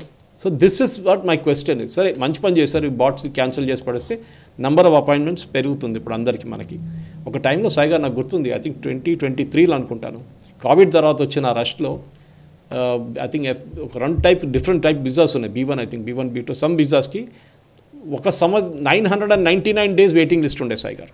999 డేస్ అది B1 B2కి. ఏం చేశారు వీళ్ళంటే, వీళ్ళు ఇమ్మీడియట్గా వీళ్ళు పంపించి ఫ్రాంక్ఫర్ట్కి వెళ్ళండి, మీరు అక్కడ వెళ్ళి తీసుకోండి అని చెప్పారు. ఏది, మీరు హైదరాబాద్లో అప్లై చేస్తే ఫ్రాంక్ఫర్ట్లో వెళ్ళి మీ వీసా తీసుకోండి, అక్కడ స్లాట్స్ ఉన్నాయంట. జర్మనీలో, లేకుంటే థాయిలాండ్కి వెళ్ళండి, బ్యాంకాక్ దగ్గరే. అది కొంచెం ఆలోచించండి, మీరు ఎంత డబ్బులు ఎక్స్ట్రా ఖర్చు పెట్టాలి దానికి. ఇప్పుడు మీరంట ఫ్రాంక్ఫర్ట్ దాకా ఎవరు వెళ్తాడా, నేను ఏజెంట్ డబ్బులు ఇచ్చి ఇక్కడే చేయించుకుంటా అంట. మనోళ్ళు అంతే కదా. మనోళ్ళు తప్పు కూడా ఉంది సార్ దీంట్లో. లేదు సాయి గారు, డ్రైవింగ్ లైసెన్స్ కావాలంటే మనోళ్ళు ఎప్పుడైనా డైరెక్ట్ వెళ్తారా? అవును, మనకి ఈజీగా వచ్చేయాలి. నేను వెళ్ళాను, ఆ డ్రైవింగ్ లైసెన్స్ ఎవడు వెళ్తాడు, అక్కడ వెళ్ళి ఎవడు నిలబడతాడు, టెస్ట్ ఎవడు తీసుకుంటాడు, లేకుంటే బండి రిజిస్ట్రేషన్ ఉంటే నాకు అక్కడ వెళ్ళాలంటే మీకు కోపం, ఆర్టీ ఆఫీస్కి వెళ్ళాలంటే. సో మీరేం చేస్తారు, ఏజెంట్ డబ్బులు ఇస్తారు. మళ్ళీ అదే మనిషి మీరే కరప్షన్ గురించి మాట్లాడతారు. మీరు చేసిన పని అదే కదా. So same thing happened here. So ఇప్పుడు పేదర్ ప్రాబ్లం అది కాదు కదా సార్ గారు, మీకు తెలుసు. రిజెక్షన్ కూడా 47% అంట లాస్ట్ వీక్ కన్నా. 47% లాస్ట్ ఇయర్ రిజెక్షన్స్ పెరిగింది ఇప్పుడు. ఎందుకంటే వాళ్ళ ఫైనాన్షియల్ ఇయర్ వేరు, మన ఫైనాన్షియల్ ఇయర్ వేరు. కానీ 47% వాళ్ళ రిజెక్షన్ వస్తుంది ఇప్పుడు. చాలామంది మన దగ్గర ఉన్న ప్రేక్షకులు దీనికన్నా ముందు కూడా చెప్పాము, మనం ఇంకోసారి రిపీట్ చేస్తున్నాం.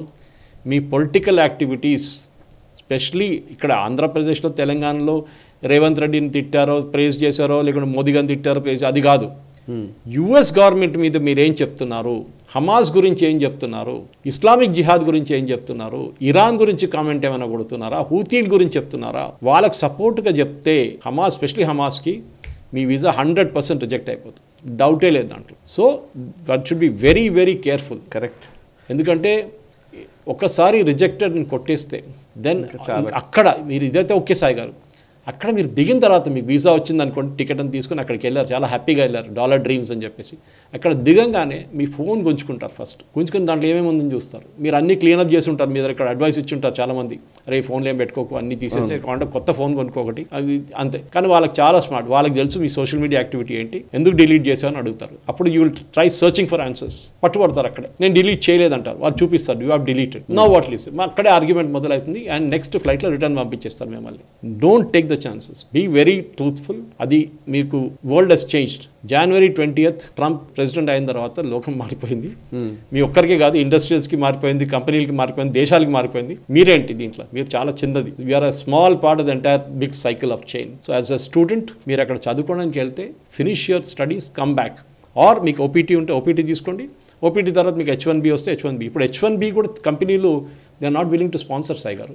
అవును, మనం చేయమంటున్నారు వాళ్ళు, భయపడుతున్నారు వాళ్ళు. అవును, మా మీద ఎప్పుడు వచ్చి పడతాడు ట్రంప్ అని చెప్పేసి. సో ప్రాక్టికల్గా మేబీ సిచ్యువేషన్ ఒక సంవత్సరం తర్వాత కొంచెం చల్లబడుతుంది. కానీ అవును అవును ఇప్పుడైతే ఈ సీజన్కి, ఎస్పెషలీ ఫాల్ సీజన్కి ఉన్న దాంట్లో అడ్మిషన్ చూస్తే కూడా చాలా డేంజరస్ సిచ్యువేషన్లో ఉన్నాయి. ఇప్పుడు యూఎస్ యూనివర్సిటీస్ కూడా ఏడుస్తున్నారు, ఎందుకంటే వాళ్ళకి స్టూడెంట్స్ లేకపోతే వాళ్ళకు కాలేజ్ నడిపించలేరు. వాళ్ళు అందరూ don't have endowment funds like Columbia కానీ హార్వర్డ్ లాంటి పెద్ద పెద్ద 50 బిలియన్లు 100 బిలియన్లు వాళ్ళ దగ్గర లేదు.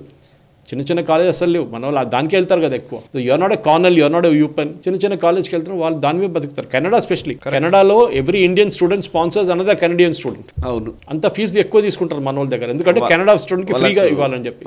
So be very careful.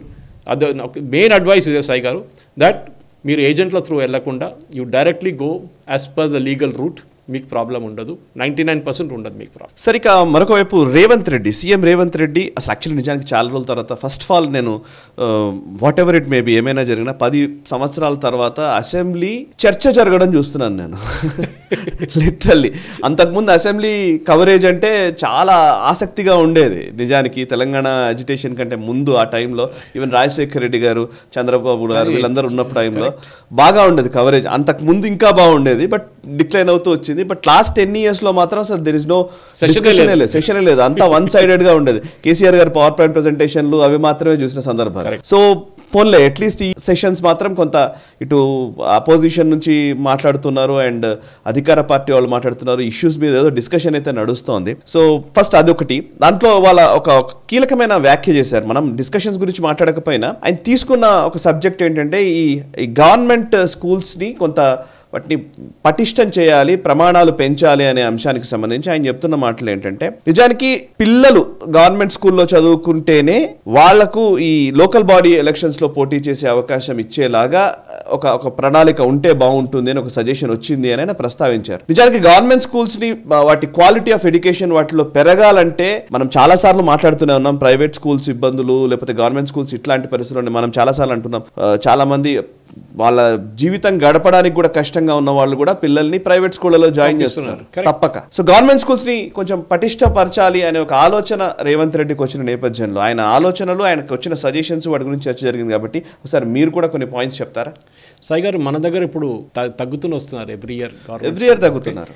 ఇప్పుడు 6.5 lakhs. Sorry to interrupt you, ఇది యాక్చువల్లీ నేను ఒకసారి చెప్దాం అనుకున్నాను సార్. ఇక్కడ గోదావరి జిల్లాలోనే ఎక్కడో ఒక వీడియో వైరల్ అయింది యాక్చువల్లీ, మీరు చూసుంటారు నాకు తెలియదు, బట్ తెలుగులో మన గోదావరి జిల్లాలోనే ఒక government school teacher head master పిల్లలందరూ ఈ ప్రేయర్ టైంలో ఉంటారు కదా, నిలబడి ఉంటారు కదా అసెంబ్లీ టైంలో, ఆ టైంలో ఆయన నిలబడి చెప్తాడనమాట, మీరు మిమ్మల్ని కొట్టనివ్వరు, మిమ్మల్ని తిట్టకూడదు, మిమ్మల్ని ఏం అనకూడదు, మీరేమో చదవరు, మీరు మాట వినరు, సో ఏం చేయాలి అని చెప్పి గుంజులు తీశాడు. చూసారా వీడియో? సో అంటే గవర్నమెంట్ టీచర్ పరిస్థితి అది సిటప్స్ చేశారు. సో అది గవర్నమెంట్ టీచర్ పరిస్థితి. పోనీ వాళ్ళను పూర్తిగా బ్లేమ్ చేయడానికి లేదు, ఇటు తల్లిదండ్రులు అనడానికి లేదు, గవర్నమెంట్ పాత్ర ఉంది. ఏంటి ఒకసారి ఇప్పుడు ప్లీజ్. ఇప్పుడు 6,50,000 మంది తగ్గారు సాయి గారు over the years government school వెళ్ళే పిల్లలు. ఇప్పుడు అది అంత ఉన్నా కానీ ఇప్పుడు కూడా 26 లక్షల మంది పిల్లలు ఆన్ రోల్స్ ఉన్నారు. దాంట్లో ఎంతమంది స్కూల్కి వస్తారో, ఎంతమంది మిడ్ డే మీల్స్కి వస్తారో మీరు బిలీవ్ చేయరు. నేను చదివిన school model high school Osmania యూనివర్సిటీలో, మేము చదివినప్పుడు అక్కడ ఆల్మోస్ట్ 2,000 పిల్లలు ఉండే, 1000 పిల్లలతో మినిమం ఉండే, 1500 2,000 స్టార్ట్ అయినప్పుడు. కానీ ఐ పాస్డ్ అవుట్ ఇన్ 77. దాని తర్వాత స్కూలు మళ్ళీ ప్రిన్సిపల్స్ రెగ్యులర్గా రావడం లేదు, వాళ్ళు కాంట్రాక్ట్లో తీసుకోవడం. ఇప్పుడు అసలు ఒక టీచర్ కూడా కాంట్రాక్ట్లో, అందరు కాంట్రాక్ట్లో ఉన్నారు, ఎవరు ఫుల్ టైం లేరు. ఇప్పుడు ప్రిన్సిపల్ కూడా ఇన్ఛార్జ్ పెడతారు వాళ్ళు. ఇప్పుడు ఏమైపోతుందంటే పిల్లలు ఎవరు వస్తారు దానికి? ఇప్పుడు టీచర్స్కి కమిట్మెంట్ లేదని కాదు, కానీ మా టైంలో చెప్పిన టీచర్స్కి అసలు కమిట్మెంట్ అలా అది డిఫరెంట్ ఉండే ఆ టైంలో. ఇప్పుడు టీచర్స్కి వాళ్ళు కాంట్రాక్ట్లు తీసుకున్నప్పుడు వాళ్ళ కమిట్మెంట్ కూడా అంతే ఉంటుంది. 15,000 ఇస్తే 15,000 పనే చేస్తారు వాళ్ళు, అంతే కదా. ఓకే, కానీ మీరు గవర్నమెంట్ ఉద్యోగం ఇచ్చారనుకోండి, వాళ్ళు రేపటి నుంచి టైంలో రారు. కాంట్రాక్ట్లో ఉన్నప్పుడు మీరు రాకుండా మీకు డబ్బులు కట్ చేస్తారు డైలీ. సో ఇప్పుడు టీచర్లు ఎట్లా అయిపోయారంటే, టీచర్లు గవర్నమెంట్ స్కూల్లో ఇప్పుడు 10,000 మందికి అడ్మిషన్ మన అపాయింట్మెంట్ లెటర్ ఇచ్చారు, 36,000 టీచర్ని ట్రాన్స్ఫర్ చేశారు. అంటే ఎంతమంది టీచర్లు అనుకోండి. సో 26 లక్షల స్టూడెంట్స్ ఉన్నప్పుడు పర్ స్టూడెంట్ మీద స్టేట్ గవర్నమెంట్ ఇచ్చిన స్టేట్మెంట్, నేను చెప్పింది కాదు సాయి గారు, ఇది రేవంత్ రెడ్డి గారు చెప్పింది, ₹1,00,000 ఖర్చు పెడుతున్నారు పర్ స్టూడెంట్ మీద government. Okay, this is day scholar, అంటే పొద్దు నుంచి సాయంత్రం వెళ్ళిపోవాలి. 96,000 ఏమో రెసిడెన్షియల్ స్కూల్ పిల్లల మీద ఖర్చు పెడుతున్నారు. సో మీరు ఆలోచించండి, ఇంత డబ్బులు ఖర్చు పెట్టిన తర్వాత కూడా గవర్నమెంట్ స్కూల్స్ రిజల్ట్స్ బాగా రాకపోతే ఎవరు తప్పు? ఇప్పుడు చెప్తాను మోడల్ స్కూల్ సంగతి చెప్తున్నాను. మోడల్ స్కూల్లో ఇప్పుడు ఉన్నది 500 మంది. మేము అల్యూమినై టేక్ ఓవర్ చేసినప్పుడు వాళ్ళ ఫెసిలిటీస్ ఇంప్రూవ్ చేయడానికి 500 మంది పిల్లలు ఉన్నారు. దాని తర్వాత 300 తగ్గింది. మేము ఏమో అడిగితే మిడ్ డే మీల్స్కి ప్లేట్లు లేవంట. సో మేము తెప్పించాం ప్లేట్లు. ఉస్మానియా యూనివర్సిటీకి అసలు ఇంట్రెస్టే లేదు. మీరు రేవంత్ రెడ్డి ఫస్ట్ అది చూడాలి. ఇంత పెద్ద స్కూల్ పెట్టుకొని మీరు ఇంత పెద్ద ఇన్స్టిట్యూషన్, ల్యాండ్ ఎంత ఉంది సార్, 10 ఎకర్ ల్యాండ్ ఉంది, మీరు ఎందుకు ఇంప్రూవ్ చేయట్లేదు? ఇంత మంచి ఆపర్చునిటీ ఉంది స్కూల్ని ఇంప్రూవ్ చేయడానికి. కానీ టీచర్స్ని రెగ్యులర్గా అక్కడ పెట్టండి, టీచర్స్ని అపాయింట్ చేయండి. ఉస్మానియా యూనివర్సిటీ ఈజీగా చేసుకోవచ్చు, వాళ్ళ బడ్జెట్ ఉంది దానికి, కానీ చేయట్లేదు. దాంతో ఏమైంది సాయి గారు, మిడ్ డే మీల్స్కి ప్లేట్ లేదన్నారు. మేము ప్లేట్లు తెప్పించాం. అల్యూమినై ఫ్యాన్ లేకుండే, ఫ్యాన్లన్నీ ఖరాబ్ అవుతే బ్యాంక్ వాళ్ళు పాప వచ్చి స్పాన్సర్ చేశారు. డెస్క్లు మొత్తం రీప్లేస్ చేయించాం సాయి గారు. 30 సంవత్సరాల తర్వాత మేము కూర్చున్న డెస్క్లు మేము రీప్లేస్ చేయించాం 2 లక్షల రూపాయలు పెట్టి.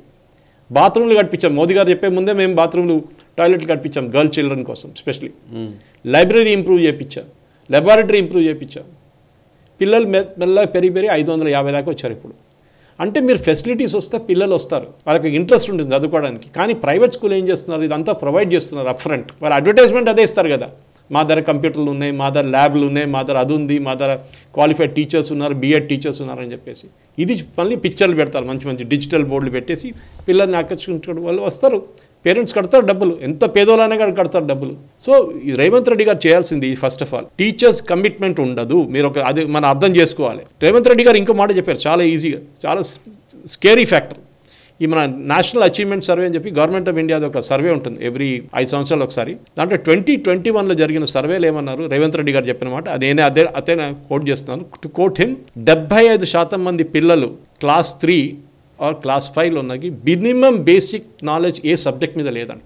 ఏ సబ్జెక్ట్ మీద లేదు. క్లాస్ 3లో ఉన్న పిల్లలు క్లాస్ 1 టెక్స్ట్ బుక్ చదవలేకపోతున్నారు. క్లాస్ 3కి ఎట్లా వచ్చారో అది అడగకండి, పాస్ చేసి పంపించేస్తారు వాళ్ళు. లైక్వైజ్ క్లాస్ 5లో ఉన్న స్టూడెంట్స్ క్లాస్ 4 టెక్స్ట్ బుక్ చదవలేకపోతున్నారు.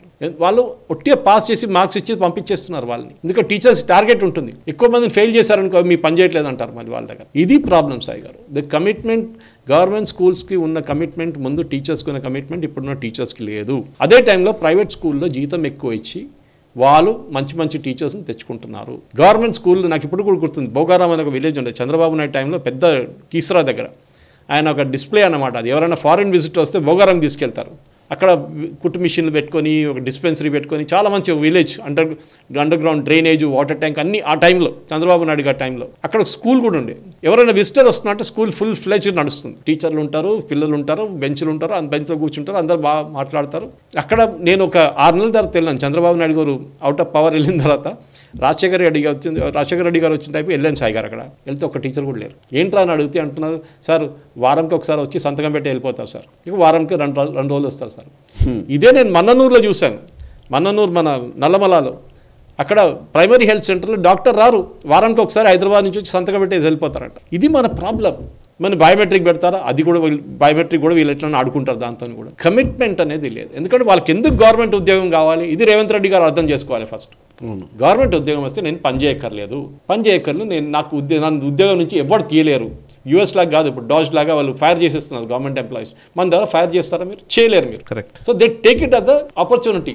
నన్ను ఎవ్వడు ముట్టలేడు, మ్యాక్స్ నన్ను ట్రాన్స్ఫర్ చేస్తాను, నీళ్ళలోని చోటుకి పంపిస్తాను, నన్ను పోనీయండి అంటాడు. ఆ డబ్బులు ఇచ్చి మళ్ళీ నేను వచ్చేస్తాను, వాపస్ ఇక్కడ హైదరాబాద్కి వచ్చేస్తాను. So it's not a easy solution Sai గారు. ఇది చాలా పెద్ద ప్రాబ్లం. రేవంత్ రెడ్డి గారు దీని మీద ఇంకా కొంచెం దృష్టి పెట్టి ఇంకా కొంచెం మంచిగా ఎఫర్ట్స్ పెడితే గవర్నమెంట్ స్కూల్స్ని, ఇప్పుడు కేరళ ఎగ్జాంపుల్ తీసుకోవచ్చు. కేరళలో ఎయిడెడ్ ఉన్నారు, అన్ఎయిడెడ్ ఉన్నారు, గవర్నమెంట్ స్కూల్స్ ఉన్నారు. ఎయిడెడ్ అండ్ గవర్నమెంట్ స్కూల్స్లో చాలా మంది పిల్లలు ఎప్పుడు కూడా చదువుకుంటున్నారు. ఎందుకంటే అక్కడ టీచర్ రాకపోతే ఇంటికి వెళ్ళి గుంజుకొని తీసుకొస్తారు టీచర్ని, వాళ్ళ పేరెంట్స్ వెళ్ళి. పేరెంట్ టీచర్స్ అంత యాక్టివ్ అక్కడ. గవర్నమెంట్ హాస్పిటల్ కూడా అంతే. అక్కడ ప్రైమరీ హెల్త్ సెంటర్లో డాక్టర్ రాకపోతే వాళ్ళ ఇంటికి వెళ్ళి కొట్టి తీసుకొస్తారు వాళ్ళని. సో భయం ఉంది వాళ్ళకి, ఇక్కడ భయం లేదు. గవర్నమెంట్ పనిష్ చేయరు, గవర్నమెంట్కి భయం. రేపు ఎలక్షన్ వస్తే ఎలక్షన్ బూత్లో ఈయన ప్రిసైడింగ్ ఆఫీసర్గా కూర్చుంటాడు, మా ఓట్లు పోతాయని. ఇది ప్రాబ్లం సాయి. ఇప్పుడు మీరు అంటుంటే ఈ మాటలు రేవంత్ రెడ్డి మాట్లాడింది కౌన్సిల్లోనే మాట్లాడారు, ఆయన శాసన మండలిలో. అక్కడ టీచర్స్ ఉన్నారు కదా, టీచర్స్ ఎమ్మెల్సీస్. నేను అదే పాయింట్ చేస్తున్నాను. యాక్చువల్లీ ఉన్న టీచర్స్ ఎమ్మెల్సీలు 3 ఉన్నారు. శ్రీపాల్ రెడ్డి ఏమో ఆయన పిఆర్టీ నుంచి ఉన్నారు, బట్ మిగతా 2 బీజేపీ నుంచి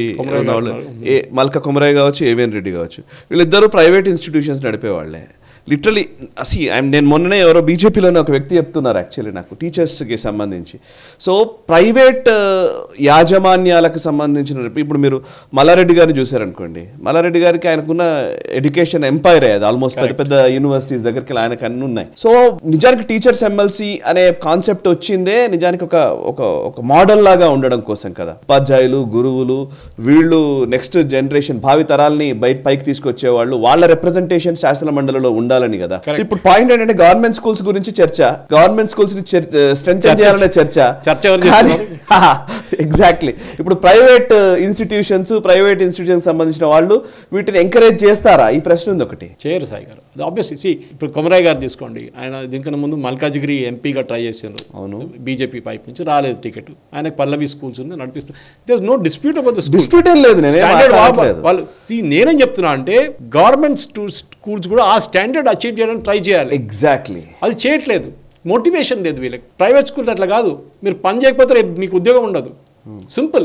ఆ భయం ఉండాలి. మీరు లైఫ్ లాంగ్ కాంట్రాక్ట్ ఇస్తున్నారు, మీరు టీచర్ పట్టుకోండి అపాయింట్మెంట్, దానికోసం కష్టపడి అమీర్పేటలో కానీ దిల్సుఖ్ నగర్లో ఉండి గ్రూప్ 1, గ్రూప్ 2, గ్రూప్ 3, గ్రూప్ 4 అన్ని రాసుకొని వాళ్ళు వస్తారు. మీరు ఆ కాంట్రాక్ట్ ఇవ్వండి, 5 సంవత్సరాలకే మీ కాంట్రాక్ట్ ఉంటుంది. మీ పర్ఫార్మెన్స్ మీద మిమ్మల్ని ఎక్స్టెండ్ చేసుకుంటారు. అప్పుడు చూడండి డిఫరెన్స్. టకా అని పని చేస్తారు బాగా. ఇదే పని సెక్రటరీలో కూడా ఉండాలి. మీరు ఎన్ని ఫైల్స్ మూవ్ చేశారని కాదు, ఎఫిషియన్సీ ఏంటి మీరు. కరెక్ట్. అన్నిట్లో ఎఫిషియన్సీ లెక్క. డాజ్ మనకి డాజ్ కావాలి. మోదీగా చేశారు బై ద వే, డిబేట్ మీరు చేస్తారు. ఆయన అన్ని చాలా డిపార్ట్మెంట్ మర్జ్ చేసేసారు. చాలా మంది ఎక్సెస్ మంది తీసేశారు. అక్కర్లేదు, మిగతా డిపార్ట్మెంట్ పంపించేది రిటైర్ అయిపోయారు కొంతమంది, ఎవరిని ఎక్స్ట్రా తీసుకోలేదు. కథం, మీ యావరేజ్ పడిపోయింది, మీది వేజ్ బిల్ తగ్గుతుంది. ఇక్కడ అది కాదు కదా, రిటైర్ అయితే రిటైర్ అయ్యేట్లేదు ఇక్కడ. ఎందుకంటే గ్రాట్యుటీ ఇవ్వాల్సి వస్తుంది, దాని డబ్బులు లేవు. పెన్షన్ అది ఇవ్వాల్సి వస్తుంది, ఫైనల్ సెటిల్మెంట్ ఇవ్వాల్సి వస్తుంది, పిఎఫ్ ఇవ్వాల్సి వస్తుంది, దేనికి డబ్బులు లేవు. సో పెంచుకుంటే పోతున్నారు రిటైర్మెంట్ ఏజ్, ఎక్కడ దాకా పెంచుతారు. So at one point in time you have to bring in efficiency into the system. అది చాలా important sir. Right sir, thank you very much Suresh Kochari garu. Thank you very much sir. So చూసారు కదా, ఇది ఈ వారం నేషనల్ రౌండప్. వచ్చే వారం national రౌండప్లో మళ్ళీ కలుద్దాం.